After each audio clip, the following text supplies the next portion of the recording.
tant que mère, en tant que maman adoptive pour Adji Raby Sarr.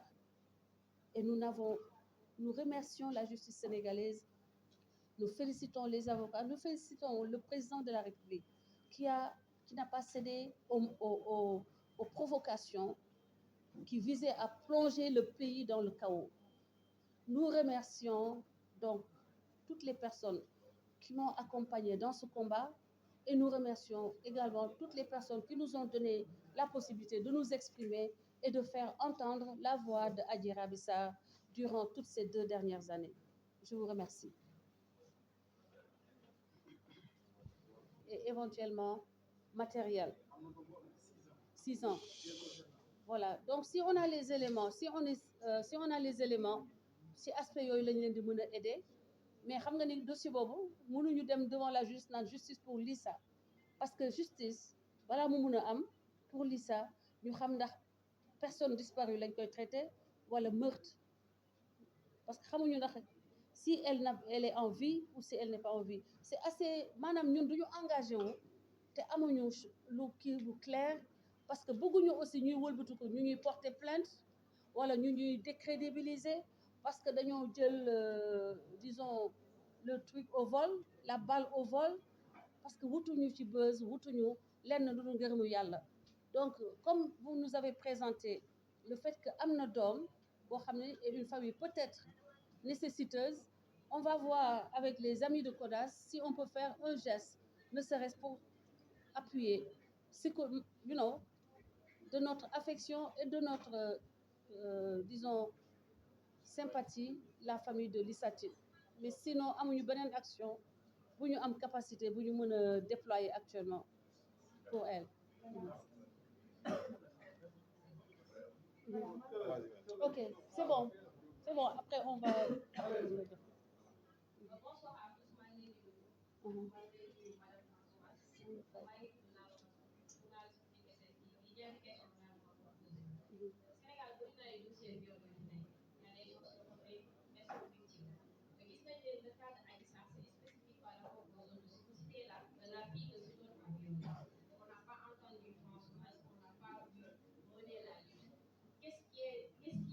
Pose la différence entre Adji Sarr et la fille violée? C'est ça ma première question. Deuxième question bi may posé wu ba tey gis nañu ne association bi même bu fekkee existé na léegi lay doog a jël relais wala léegi lay doog a am ampleur tey bu ñu gisee Adji Sarr comportement bi mu comporté dossier bi depuis 2021 ba tey gis nañu Adji Sarr sur plusieurs casquettes. Est-ce que comportement yi muy comporté aussi dafay prouver qu'elle a été violée? Merci. Voilà. Bon, je vais répondre à la première question. Qu'est-ce qui fait la différence entre Adji Sarr et elle s'appelle Adama, la petite Adama. Exactement. Je pense qu'on l'a. Et c'est bien parce que c'est une mineure, on devrait la protéger. Je pense qu'elles ont bien fait de la. Je pense que ça a été une bonne chose de la protéger. Maintenant, qu'est-ce qui fait la différence entre cette fille et Adji Sarr? Ok, Adji Sarr n'a pas de maman. C'est toute la grande différence. La fille Adama, vous avez vu quand c'est arrivé, vous avez vu sa maman aller sur tous les plateaux de télé, parler, se battre pour elle. Quand Adji Sarr a eu son problème, vous n'avez pas vu sa maman, elle n'était pas là. Avez-vous vu une maman venir à son secours? Non. Parce que dans le cas d'Adji Sarr, il y avait des menaces de mort, des menaces d'incendie de maison qui font que même la famille, elle est très loin d'ici. Parce qu'elle est très éloignée et elle n'a pas les moyens de venir faire la défense de Adji Raby Sarr. La famille habite à Ndjirnda. Et pour comprendre Ndjirnda, il faut que ngeen dem fa. Il faut yéen journalistes yi da ngeen war a dem Ndjirnda. Vous devez aller à Ndjirnda ngeen comprendre que pour ñi nga xam ne demuñu Ndjirnda boo leen demoon Ndjirnda dina leen expliquer lu bëri ci Adji Raby Sarr. Pour aller à Ndjirnda da ngay dem ba Foundiougne. Am na ñu fay dem peut-être Foundiougne boo yeggee Foundiougne nga def 3 heures de pirogue 3 heures waaw yéen xam ngeen ni parents Adji Sarr mënuñu ñëw ci plateau yi amuñu moyen yi léegi Adama yaayam dem na Walf waa Walf jàppale ko mu am toute une équipe anti président Macky Sall bu daal di jël dossier bi en main Sitor ñu daal di ko arrêté manu militari mais justice est servie mais dans le cas de Adji Raby Sarr qu'est-ce qui s'est passé tout à fait le contraire et Sitor dem na kaso ba génn Ousmane Sonko est toujours dehors donc on ne peut pas comparer ces deux dossiers-là parce que dans le cas de Adji Raby Sarr il y avait le déni. Ouais, je voulais juste vous dire, c'est justement cette différence qui fait que nous sommes venus là où il n'y avait personne. Nous avons pris en charge une fille dont personne ne voulait et qui n'avait pas sa famille, sa maman pour la prendre en charge. C'est d'homme la règle. Nous sommes d'ailleurs remplacé yaay bi nga xam ne nekku fii remplacé papa bi fii mënut a nekk remplacé mam bi nga xam ne mënut sax dox te mam boobu moo ko yar ñun c'est l'aspect humain qui nous a poussé à prendre Adji Raby Sarr jël dossier am concentré wu ci dossier am xeexal ko parce que amul woon kenn ku koy jàppale. Deuxième question bi mooy ba pare comportement Adji Raby Sarr xam nga CODAS loolu moo tax mu tudd parce que yéen ñëpp gis ngeen ba nga amee seetlu ni ñu doon traité Adji Sarr nit yenn Sénégalais yi féetee benn boor xam nga affaire Sitor bi dafa nekk xam ne lu normal la woon dañ dem porter plainte jël Sitor mandat de dépôt lu normal kenn waxu ci dañ ci wax nii rek normal mais Adji Sarr dañuy gis ngeen baal ma nag même les médias dañu féetee benn côté ñenn ñi def ay revue de presse dem di féetee beneen côté bi Adji Sarr amuloon dara amuloon personne loolu moo tax CODAS juddu ñu ne dañ koy jàppale parce que kii sénégalaise la xam nga parce que kii sénégalaise la dafa amoon 2 poids 2 mesures parce que tey problème mu Adji Sarr mais Adji Sarr dafa mel ni amul mbokk amul yaay amul mag amul dara koo xam ne dañ koy traîner dans la boue sànni mais loolu dalul ki amul kii problème si tool amul. dalu ko.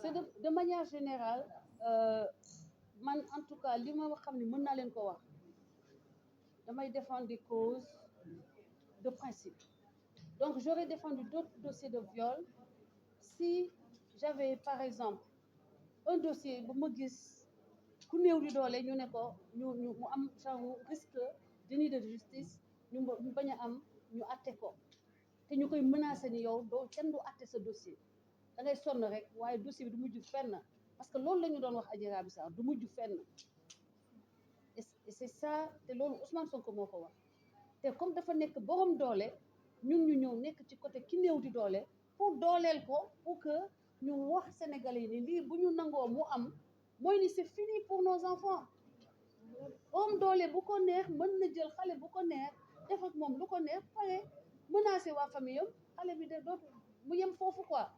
Ça veut dire que nous sommes tous en danger. Parce qu'on viole aussi des mamans de 70 ans, 80 qui est le viol, amul médecin, amul ingénieur, vous dites, amul ménagère, amul, nous sommes toutes potentiellement violables. Donc, lolo, bu amé ci Sénégal, mën nañu subir ñun ñëpp potentiellement ku ci nekk mën nga exposé au viol. Donc, il faut qu'il y ait des garde-fous dans une société. Il faut qu'il y ait des barrières qui font que les prédateurs soient contraints, conscrits dans certaines limites qui leur empêchent de sévir sur leur proie. Maintenant, par rapport à l'autre question, c'est le changement de comportement de Adji Sarr. Adji Raby Sarr, bu leen fàtte ni ba mu porté plainte Ousmane Sonko toog na lu ma 3 mois amul garde-corps. xam nga loolu nit ñi xamuñu ko dañoo ne am na ay garde ko 3 mois mais waa kër Sonko xamuñu fu mu ne c'était ça sa chance donc une personne boo xam ne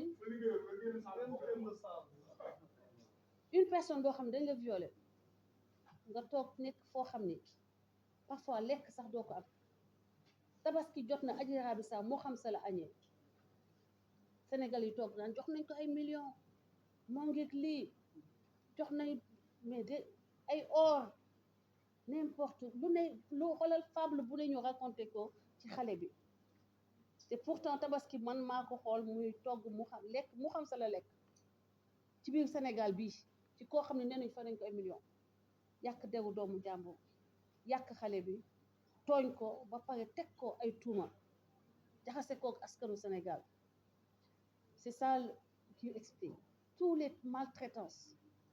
maltraitances tous les traumatismes affectifs parce que day wóolu nit ba ci sëriñam kooku piégé ko bindal ma liste ñi ma lay wax ni bindal ma seen tur mu bind tur yi nga woowaat ko beneen jour ne ma ñan laalu ñi ma la waxoon keroog ñan lañu nga waxtu ñi mu la bindaloo parce que sa sëriñ la da nga ko wóolu dekk liste boobu mu ngi lay wax loo ni que ñooñu ñëpp ñoom tamit dañoo yegg sa kaw mel ni xanaa moom Adji Raby Sarr moom rek ay jigéen biir Sénégal ba nga xam ni képp koo xam ni yow kilifa nga il faut que daal nga dem jéem a yegg ci moom c'est pour vous dire juste.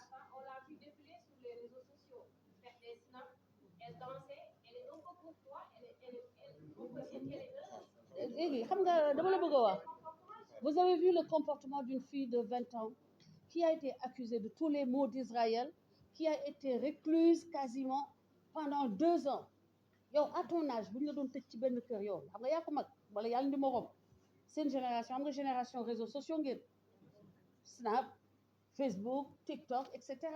ci loolu la nekkoon avant muy am problème léegi vous pensez que elle doit se laisser mourir mais loolu yëpp c'est pour qu'elle oublie sa peine pour qu'elle oublie ses douleurs pour que li muy dund métti bi mu am fu muy évader tuuti parce que Adji mënul génn di dem Bali mënul dem sabar mënul dem ngel mënul dem seeti papam mënul dem taxawaalu marché dem shopping mais qu'est-ce qu'elle va faire? Elle va trouver des activités pour oublier sa douleur et son isolement social et on lui reproche ça? Vous lui reprochez ça? Non, je suis en train de dire, c'est une façon de parler.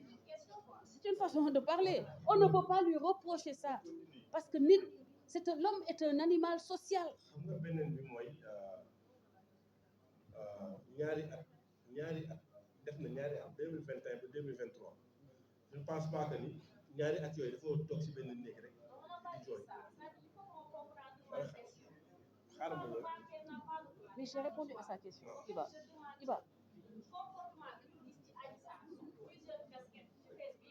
Mais li ma répondre est-ce que doy na la li ma répondre merci on passe à la prochaine question. Ok Iba maaleykum salaam. Ok.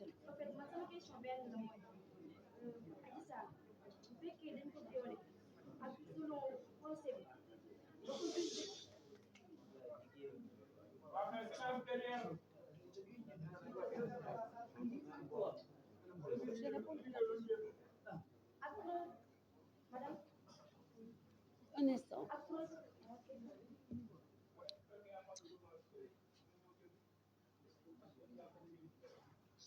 Allez-y.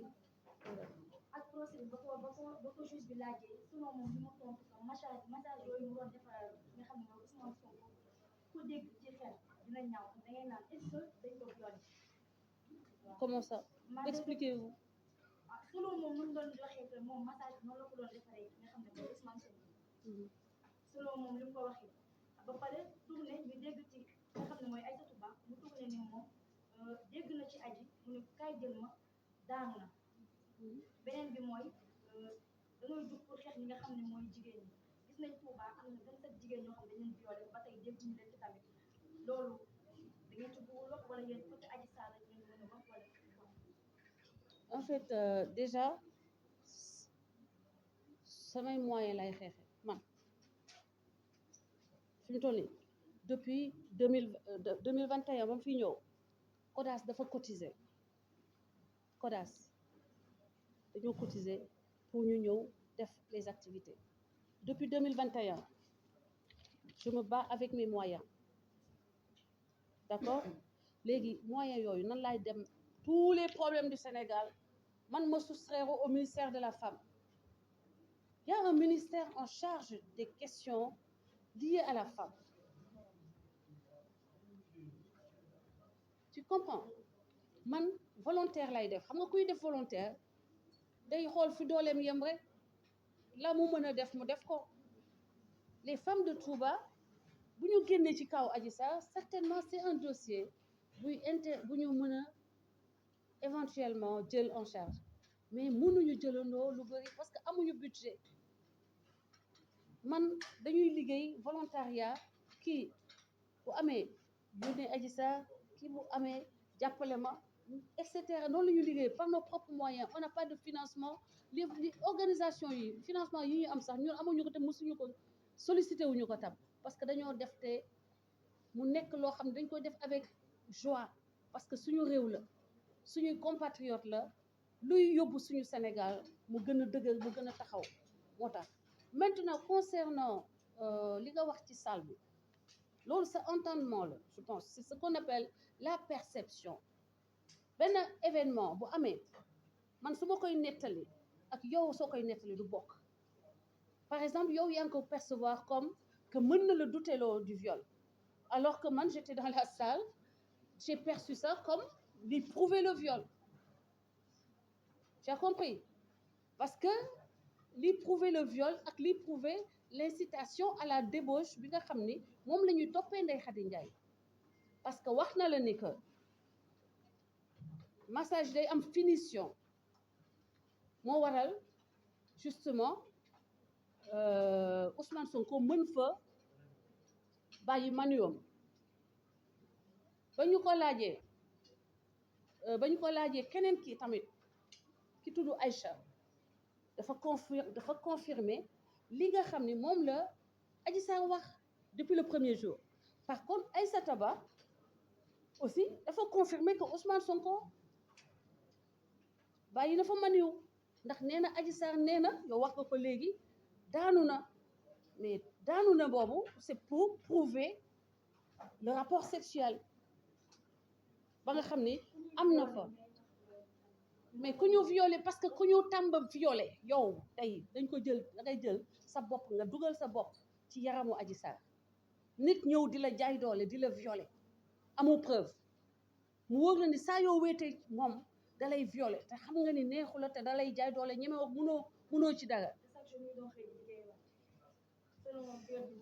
fa nga dëkk yow sa kër boo moytu am na ku ñu fay violé chaque jour yaa ngi koy gis excusez-moi. waaw xam nga baa xam nga ni dina violé jabaram góor dina violé jabaram xam nga parce que Adji dafa doon expliquer yaa ngi def expliquer lan moo fa am lan lañ fay def mais nit ki bu nga jàpp sa jabar di commencé guddi di ko def lépp nga dem ba yegg si kaw mën la bu ko def nga forcé ko mu koy porter la plainte. Adji bu fekkee dafay massage di solu yëre solu dara massage bi nii lay demee bu defee massage bi noonu loolu warul wax nit ki dafa war yegg ci kaw dafay liggéey rek wax na body wax na xaw ma tunitriant wax na lu nekk massage bi ne xam façon comprendre léegi bu fekkee dafa massé nit ki noonu nit ko moo war a jóg dem loolu rek la. Maintenant pour compléter li nga wax ni ñu koy violé te bu xëyee day dox normal dans nos maisons dans nos bureaux il y a des gens qui sont violés chaque jour te dañuy xëy liggéey waat parce que ils ont peur de perdre leur source de revenus. Adji foofu dafa demu fa woon pour promenade de santé dafa dem pour am salaire lu muy jàppalee waajuram ak ay rakkam yi nga xam ne seen yaay dafa génn àddina looloo tax muy ñëwaat. C'est la contrainte économique, c'est la vulnérabilité économique, c'est le manque de possibilité de recours ou de solution. te xam nga ni xale yi léegi bari nañu am situation fragilité sociale boobu bés bu ne nga gis ci kër wala ci même dans les écoles élèves yi dañuy continuer dem te prof yaa ngi leen di am na ay prof yuy violé la preuve dans ces groupes de Ousmane Sonko am na ci prof boo xam ne dafa ëmbal élève am nga foog ni élève boobu dafa nangu woon amul woon sax capacité nangu donc c'était un viol. Quand tu enceinte boo enceinte mineur te fekk takkoo ko on peut considérer que viol la parce que amul âge raison ñun jigéen il faut que ñu dem jàngat lan mooy viol parce que bëri na ñu ñuy violer sax duñu xam ne dañ leen violer. donc lan la mën a apporter yenn jigéen ñi depuis ne ñun bu ñu soxlawee wax que mënuñu wax ci yéen lañu war a mën a sukkandiku kon donc yéen fan moo nekk seen taxawaay noonu. Man en tout cas je peux dire que CORAS dama bëgg mu nekk espace d'écoute espace boo xam ni ñi nga xam ni daj nañu loo xam ni neexu leen ñu am capacité quand même am koo xam ne da leen di déglu dans l'anonymat moo tax mu ñu soxla un numéro vert Sénégal dañoo soxla numéro vert urgence pour les femmes victimes d'abus une maison wax naa ko dama koy wax toujours maison de boo xam ni day nekk maison espace refuge comme ni muy amee dans les pays développés xale bi bu ñu li daal Adji Sarr bu fekkoon ne xam na ni am na foo xam ne bu fa demee dina mën a trouver un couvert dina mën a tëdd sangu lekk dem ñu dimbali ko ba muy mën a delluwaat am beneen liggéey kon Adji Sarr dootul dellu Sweet Beauté mais le problème est que elle n'avait pas où aller et ce problème-là il n'est pas seulement un problème de Adji Sarr c'est un problème de beaucoup de jeunes filles sénégalaises et de femmes sénégalaises et ce problème est à régler en urgence je pense qu'il faut une maison il faut des zones refuges dans toutes les capitales kër yoo xam ne ku ci nekk nit jigéen fu mu nekkee détresse dina trouver une oreille qui ne va pas juger oreille bu dul juger nan la loo fa defi woon lu tax nga sol xanaa loo soloon parce que on tend à culpabiliser les victimes et ça doit cesser le corps de la femme appartient à la femme elle s'habille comme elle veut c'est pas une invite à être abusée ou utilisée. Defe naa ni dernière question. Okay. Une question et une réponse. D'abord, une réponse pour mon doyen. Parce que pour moi, c'était trop exagéré de dire que ñun journalistes yi defuñu suñu liggéey. Parce que bu amee contradiction bu amee contradiction